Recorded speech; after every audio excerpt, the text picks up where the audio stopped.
पति भयानका वदना हन्तु कामवेदं महतः सम् अति संरम्भेन विमुच्यन्ति तत उत्पात्य पापीयासं दुष्टनं तेनैवासीन विव्रक्ष्य शीर्ष्णं गलत्स्रवन्तम् अश्रग असवम् अत्युष्णं सहागनेन निपीयति पानमाद विवलोचैस्तरं स्वापर्सदे सह जगौ ननर्त च विजहार च सिर Kandukalilaya. Hare Krishna, would someone else like to read as well? Hare Krishna. Hare Krishna, Prabhuji.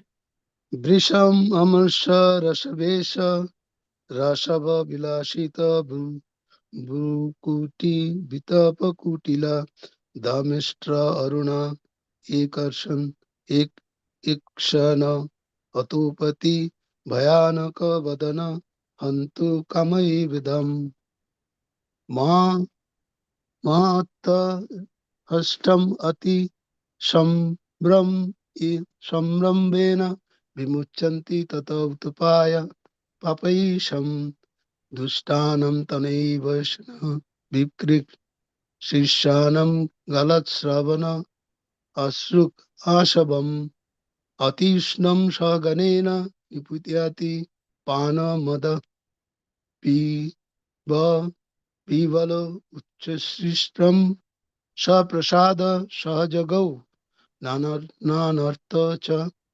Vijagra Cha Shirsha Kundala Lilaya. Hare Krishna. Hare Krishna. Thank you, Prabhuji. Would someone else like to read the verse? Hare Krishna Mataji, I'm also trying. Hare Krishna, Prabhuji. Risha Mamorso Rosha Vesha Rabosho Vilosito Brukuti Bitapa Putilo Tangstarunakshe Nato Pati Bhayanaka Bodanahanto Kame Vedam Mohatto Otisham Ramena Vimuchanti Tot Utpatto Papiyosam Drishtanam Tenoi Vasina Bibrishno Shirsham Galat শ্রবন্তম অশ্রিগা শবম অত্যুচ্চম সহ গণেন নিপীয়াতি পানমদ বিউভল লোষ্ট্রেস্তারাম সহ সপার্শ্বদৈ সহ জগৌ ননর্ত চ বিজহার চ ক্ষীরকন্দুক লীলয়া। হরে Krishna. Hare Krishna. Somebody else? Krishna Mataji. Hare Krishna, Mataji. ভীষং অমর্ষ রোষাবেশ রভস বিলসিত ভ্রুকুটি বিটপ কুটিল দংষ্ট্রারুণেক্ষণাটপাতি ভয়ানক বদনা হন্তু কামে বেদম মহা অট্টহাসম অতি সম্রম্ভেন বিমুঞ্চন্তি তত উৎপত্য পাপীয়সাম দুষ্টানাম তেনৈবাসিনা বিবৃক্ন শীর্ষ্ণাম গলাৎ শবন্তম অশ্রিক আশবম অত্যুষ্ণম সহগণেন নিপীয়াতি পান মদবিহ্বল চৈস্তরাম স্বপার্শ্বদহি সহজগৌ ননর্ত চ বীজহার চ শিরঃ কন্দুকলীলয়া। হরে Krishna. Thank you. Hare Krishna, I am also trying. ভৃশম অমর্ষ রোষ আবেশ রভস বিলসিত ভ্রুকুটি বিটপ কুটিল দংষ্ট্র অরুণৈক্ষণ অটোপ অতি ভয়ানক বদন হন্তু কামা ইব ইদম মহা অট্টহাসম অতি সংরম্ভেন বিমুচ্যন্তি তত উৎপত্ত পাপি অসম দৃষ্টানাম তেন এব অশিনা বিবৃক্ন শীর্ষাম গলাৎ স্রবন্তম অশ্রিক আশবম অতি উষ্ণম সহ গণেন নিপীয় অতি পান মদবিহলা উচ্চৈতরাম স্বপার্শ্বদৈ সহজগৌ ননর্ত চ বিজহার চ শিরঃ কন্দুকলীলয়া। Hare Krishna. Hare Krishna. So word by word translation. Hare Krishna, Betaji. Hare Hare Krishna. Krishna. May I try also, please? Yes, yes. Prisham अमरस रोषावेशर रभस विलसित भूरकूटि वितप कुटिल दमस्त्र अरुणेक्ष न आतपाती भयानक वंदना हंतु कामे वेदम महात हासमति संरंभेन विमोचन्ति तत उत्पत्त्या पापीयशां दुष्टानां तेनैवासीन विवृक्न शीर्षनाम गलात् शर्वन्तम् असृग् आसवम् अत्युष्णं सहागनेन निपीयाति पानमद विह्वलोचै स्तराम स्वापार्षदै सह जगहो नन्नरत् च विजहार च शिरः कंडूकलीलया. Thank you, beta. Hare Krishna.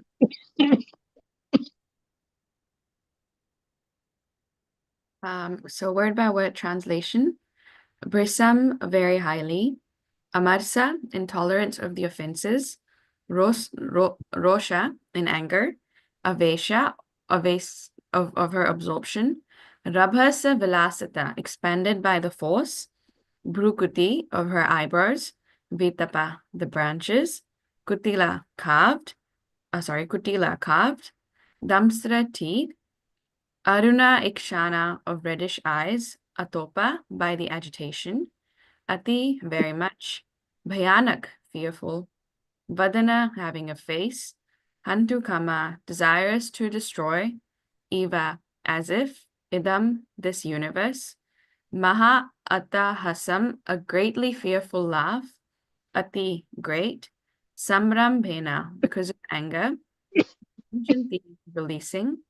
Tata, from that altar. Utpatya, coming forth.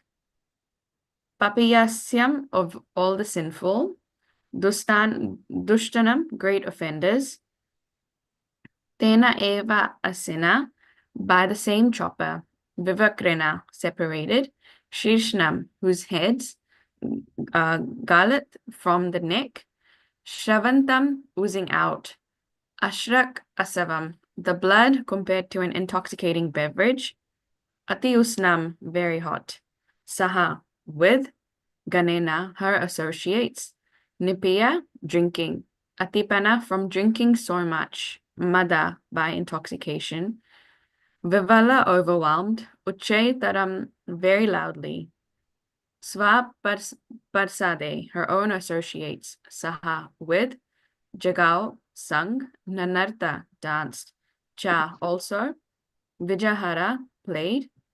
Cha, also. Sira Kanduka, using the heads as balls. Lilaya, by sports. Translation and purport by His Divine Grace A.C. Bhaktivedanta Swami Srila Prabhupada ki jai. Intolerant of the offenses committed, the infuriated goddess Kali flashed her eyes and displayed her fierce curved teeth. Her reddish eyes glowed, and she displayed her fearsome features. She assumed a frightening body, as if she were prepared to destroy the entire creation. Leaping violently from the altar, she immediately decapitated all the rogues and thieves with the very sword which they had intended to kill Jarabharat. She then began to drink the hot blood that flowed from the necks of the beheaded rogues and thieves, as if this blood were liquor. Indeed, she drank this intoxicant with her associates, who were witches and female demons. Being intoxicated with this blood, they all began to sing very loudly and dance as though prepared to annihilate the entire universe. At the same time, they began to play with the heads of the rogues and thieves, tossing them about as if they were balls. Purport: it is evident from this verse that the devotees of Goddess Kali are not at all favored by her. It is Goddess Kali's work to kill and punish the demons. Goddess Kali, Durga, engages in decapitating many demons, dacoits, and other unwanted elements in society. Neglecting Krishna consciousness, foolish people try to satisfy the goddess by offering her many abominable things. But ultimately, when there is a little discrepancy in this worship, the goddess punishes the worshipper by taking his life. Demoniac people worship Goddess Kali to obtain some material benefit, but they are not excused of the sins performed in the name of worship. To sacrifice a man or animal before the deity is specifically forbidden. I'll just stop sharing my screen.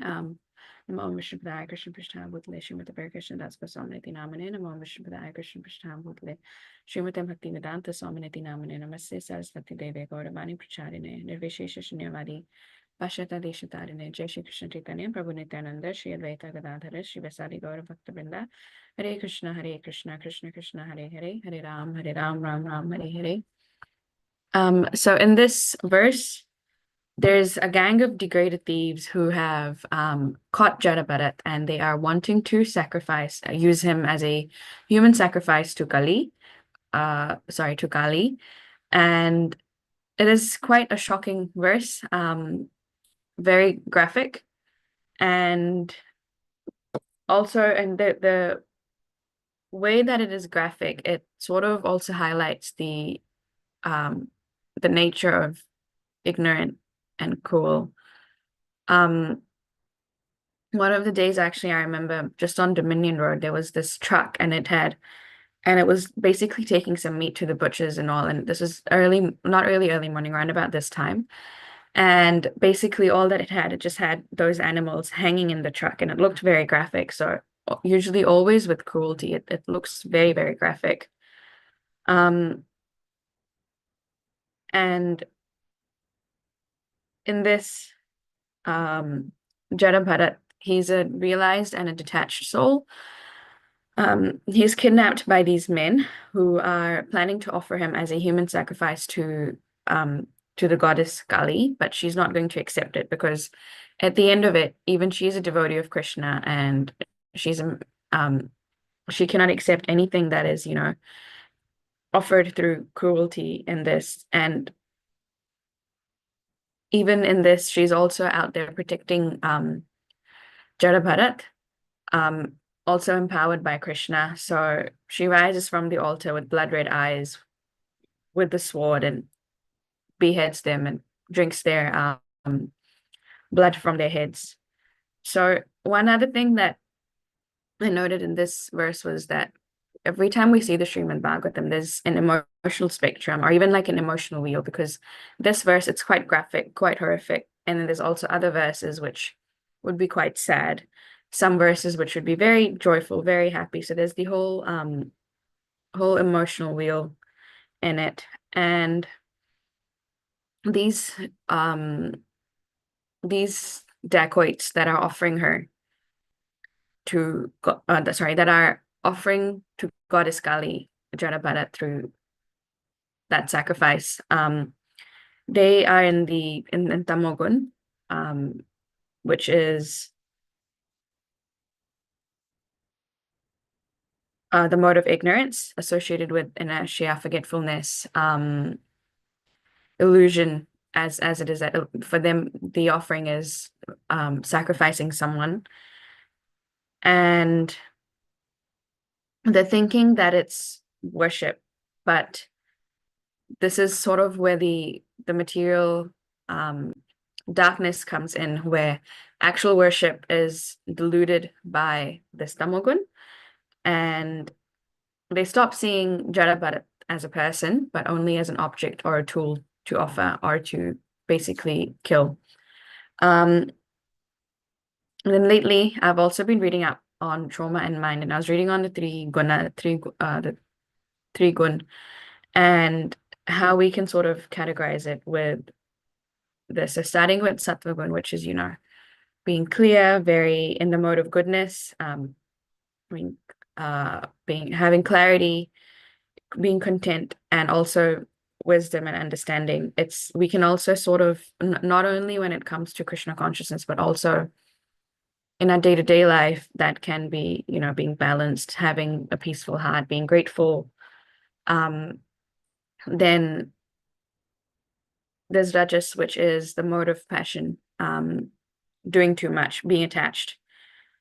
And again, in real life, we can see that through, overcompensating, people pleasing, trying way too hard, or, being work addicted.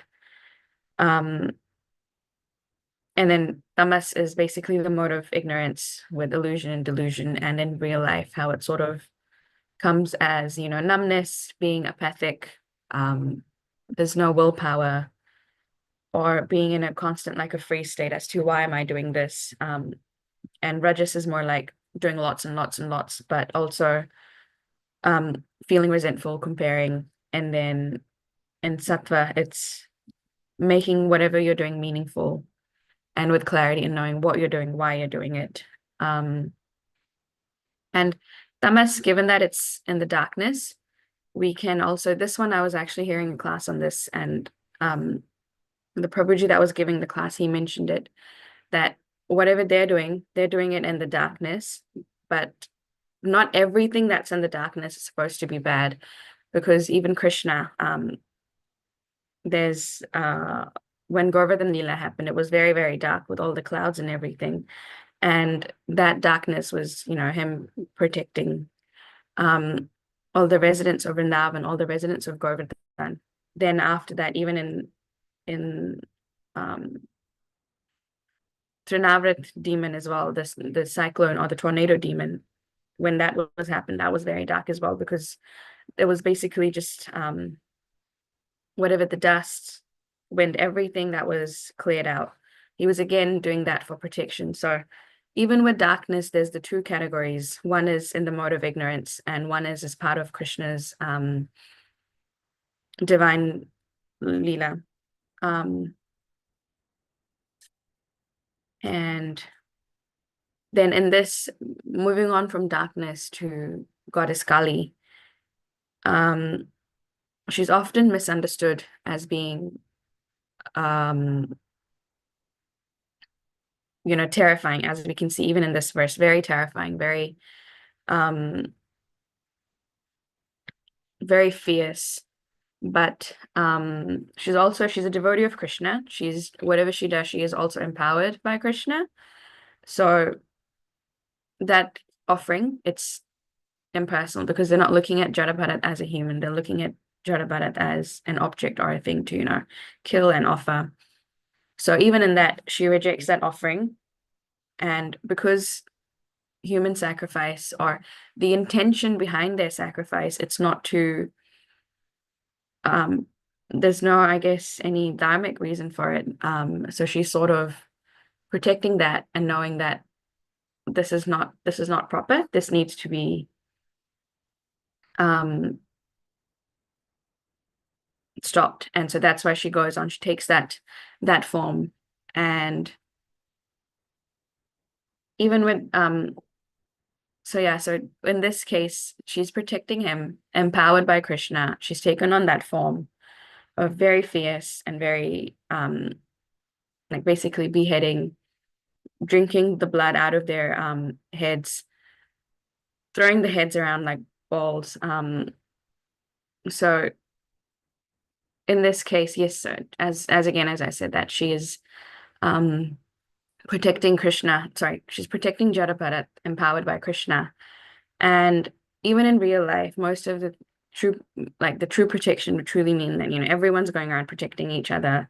Not only like physically protecting, but also emotionally, spiritually. And even Srila Prabhupada, I think in multiple verses, but one of them also being in Srimad Bhagavatam, Canto 3, says that that Krishna says that women, children, cows, and brahmanas, they're to be protected. And in another verse, women, children, cows, and brahmanas, they are part of Krishna's body, so they need to be protected as well. I think it's Srimad Bhagavatam 3, 9, 10, but I'm not sure about the exact verse. And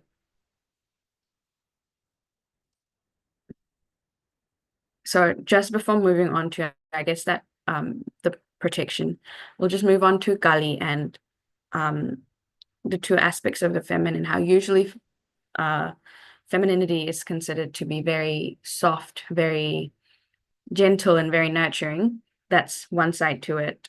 and the other side is being very fierce and embodying protection and through Krishna as what Kali is doing, destruction of evil.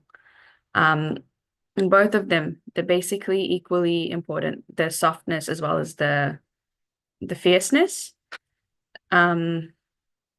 It's also deeply balanced with other things such as, being emotional as well as having that the discernment to know, yeah, this is right, this isn't right. As we can see in this verse, she didn't just take the offering because, yes, we have heard that animals are sacrificed to her, or that she didn't just take that offering. She said, no, this is not right. And Jada Bharat needs protection. Krishna is protecting him through Goddess Kali.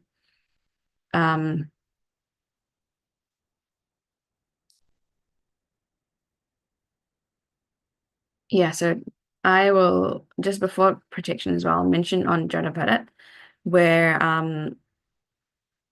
Jada Bharat, he remembers his past life. And he knows why he's taken on the form as Jada Bharat because of his attachment to the deer. Um, he's fully surrendered in this life. He's not trying to, I mean, there's no attachments or anything in this life. And even then, Krishna's protecting him because he's fully surrendered. Also, so this also brings us to the question that if Krishna is protecting, then, I mean, in this, yes, Krishna's protected him through Goddess Kali. Even other situations, we've seen that Krishna's, protecting the devotees. Krishna's always protecting the devotees, but in that case, do we not stop protecting ourselves, or how does that work? So Krishna, if he's protecting it, also, I guess, also has discernment from our sides that we're not going to get ourselves into that situation. But even if we do, then yes, at that time, just surrender, because Krishna will protect. And there's sort of that, I guess, reciprocation between the devotee and Krishna that, okay, I'll do this, but Krishna's also going to protect. Even with Draupadi, when that was happening, when in the Mahabharata, when they were taking her, like disturbing her sari, how she put her hands up and she was, protecting, requesting Krishna to protect her as well. So one of the things that, again, that we see in the world these days is there's definitely trauma, emotional neglect, and confusion around everything. So moving on to the different types of protection that there is and that is empowered through Krishna. So the first one is physical, actually physically defending against any harm or abuse. Then there's emotional, making people feel safe, to be seen, to be able to speak, and spiritual, where it's, creating environments of growth, kindness, and compassion instead of just repression or control. And when Gurudev was here, I think in April this year, I was actually asking him about one of the things that I've noticed where lots of women, they're sort of going on and taking on very, I guess, masculine roles, because that's just how it is. Like, everyone's sort of gone into a survival mode where there's all surviving and no thriving as such. Because this is something that I was noticing in my office, and I asked him about it, and he said, yes, this has come after years of oppression and repression, and that feeling of not being safe. And he mentioned a word a theory which I cannot remember now. But it was basically the contents, I can't remember the name, but the contents was basically that they've been repressed for so long now that they're just boomeranging back into taking on those roles, and again, that surviving instead of thriving. So back to physical protection, as we can see in a book, and multiple stories as well about stories in Mayapur, how the devotees were attacked, they were shot, and obviously everything that we read on the news these days. So and one of the things that Gurudev also mentions it's mainly on the psychophysical nature. So what actual, I guess, doing according to doing things that is according to our psychophysical nature. And I think even Bhakti Chari Maharaj as well. I remember listening to a podcast a long time ago, and he mentioned that if we actually think about it, the true Kshatriya Dharma is basically what the gangs are doing, where, they're going around, even though they're fighting with each other, they're still protecting each other, or protecting those that cannot. So the real incident would basically the physical protection and the real incidents would just be, Mayapur, how the devotees were attacked, they were shot, even Radharani, how they stole the deity of Radharani. But even then, there was always sort of Krishna's protection, and now the environment, it's definitely gotten lots better, a lot safer just within that campus. And then after physical protection comes emotional protection, which basically means to validate the feelings, and holding space for any vulnerability or any pain or anything of that sort. And more often than not, those feelings are basically seen as like an obstacle on the actual path of Krishna consciousness, actual path of and it's just, usually the band-aid answer is to chant Hare Krishna and Krishna will take care. Yes, Krishna will take care, but when there are other tools available, how about using that alongside chanting as this? So usually the importance is to, create safe environments where people are able to share what they're going through, without, I guess, any judgment, and also keeping in mind confidentiality, and not giving that, and not that band-aid answer that just chant and it'll go away, or if it's karma, it'll go away. Yes, it is karma, but there's the importance of having empathy to hold space for it. And one of the other things was psychological protection, sort of ties in with the emotional as well, where it's basically creating a safer space from emotional that doesn't cause any, I guess, any psychological blocks or any hindrances on the path of Krishna consciousness. And all especially no blocks around, I guess, safety or earth and love. It's like, yes, Krishna will protect you. You're worthy of Krishna regardless of what, and Krishna loves you. And then one of the sort of the umbrella that would come under would be spiritual protection, where again it's, creating an environment that is physically, emotionally, and psychologically safe. And again, there's no repression, no control, but rather an environment that's there for growth, kindness, and compassion. So just following on from this idea as well, it's also how we look at, I guess, trauma. There's one reel that I was watching, and it had this kid, must be like 3 or 4, and was throwing a ball in a hoop, and the father came, and just out of fun, he decided it'll be a good idea to, just flick that ball out of the kid's hand. And the kid was just crying relentlessly, because it's a joke, but if we look at it deeper, that basically just tells the child or the kid that, oh, because I'm over here, I'm playing this basketball, or, throwing that ball into the hoop out of joy. It's not safe. Anyway, I can't trust. And this would, I guess, become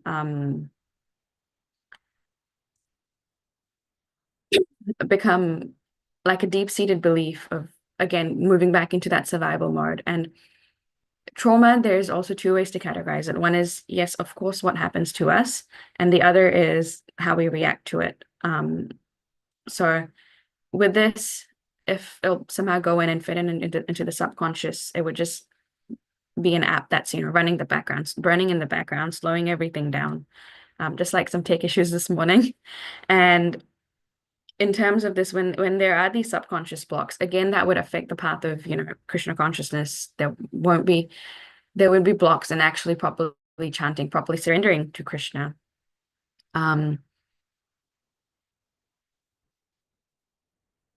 And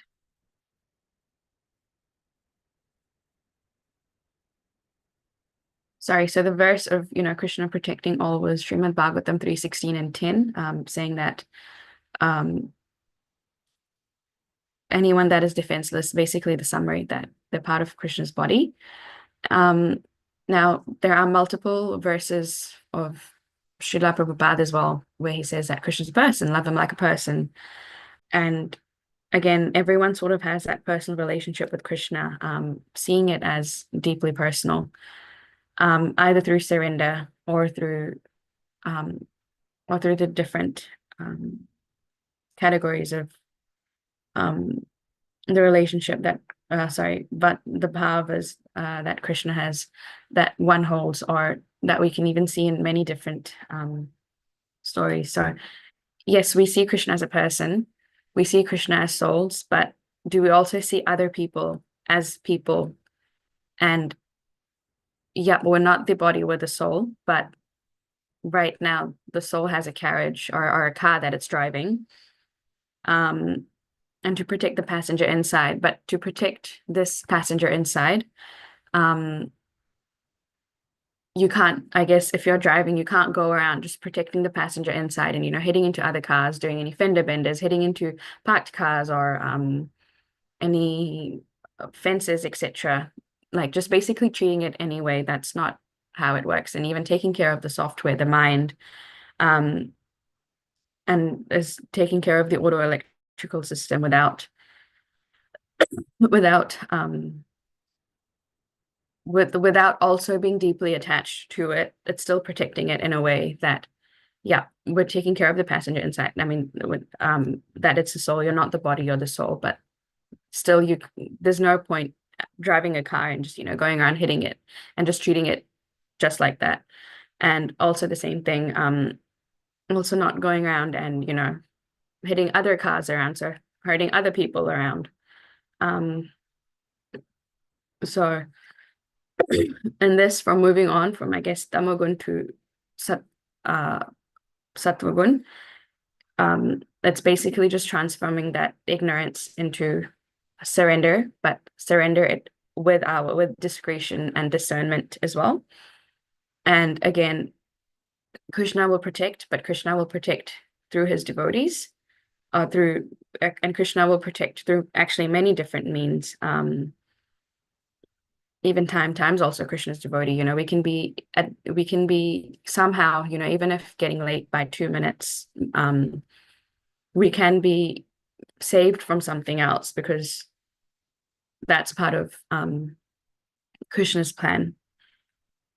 So for example, I think when the Air India crash happened, there was someone who ended up getting protected by time because she was 10 minutes late and couldn't get onto the flight and was basically fighting to be on that flight. But the big reason behind it was that within a few moments, that flight would have crashed. So there are different ways that Krishna protects us, either through his devotees like the goddess Kali here, or many other tools. But at the same time, there's also the need to, I guess, make communities which are emotionally, physically, spiritually safe, and most importantly, spiritually safe as well. So these are all the notes that I had prepared for this. So Hare Krishna. Hare Krishna, Mataji. Thank you very much for explaining this text. Of course, this text has a lot of importance in our basic life. This story tells us which I find is there are 3 stages. One stage is the story itself, how the devotees are protected through goddesses of Kali, which is also a devotee of the Lord. The second part, you can see the examples. Even our Srila Prabhupada, when he was traveling from India to America on this mission of ISKCON in mind, we see the same situation. Having 3 stroke in the journey, he was saved. Yes. Even you can't think of that situation, how Krishna saved his devotee. So that's why it is said, all the brahmanas, cows, women, children, and old men are need to be protected. That is the impact of our Shastra. So Shastra always says these things and protects in any way which we can't understand. And this story impact the same thing. That's why it is said, Rake Krishna Mare Krishna Rakeke. When somebody wants to kill somebody, until Krishna decides that cannot kill him. So with this picture, if we come to our regular activities, it shows that even text 19 also says that when an envious person commit an offense before a great personality is always punished in the way mentioned above. So Yeah. this is what's the actually reciprocation of this text. If we in our daily routine of activities or in our daily life, if we offend somebody by the way of enviousness, that how it kills our sadhana, that is what the picture is actually enlightening. So, to be very careful about our Vaishnava Aparadh, to be very careful when you deal a person, a devotee, what should be the act should be done while dealing with the devotee. It is a very, very caution or a signal for all of us to understand. You can lose your importance or potency of the spiritual advancement if you become a criticized devotee or an envious person. That is how it flows on. Thank you so much for Thank you so enlightening. Thanks. Hare um Krishna. now just one of the things that I just wanted to add on the Vaishnava Aparadh thing is that more often than not, if one reacts in a certain way, it doesn't automatically mean Vaishnava Aparadh. There could definitely be multiple reasons why they are doing what they're doing, rather than just bandaging. Is that the most important thing is the importance of a community where people know what's going on and actually sharing whatever it is with confidentiality, rather than just the band-aid that this person's done Vaishnava Aparadh on us. It's knowing why we're doing what we're doing in most of our things. And there's also a question from Jan Prabhu on the chat, who's saying that he deeply values ahimsa, which is why he feels unsettled, knowing that around 2 million calves are slaughtered each year in New Zealand's dairy industry. Given this, how is milk viewed in the scriptures when it comes to suffering? What makes it still carry a sattvic or a spiritual quality? The only thing that I've know about that is that usually they say that if we offer milk to Krishna, it takes away any karmic thing, but I'm not entirely sure. So I think someone else would be able to answer that in detail.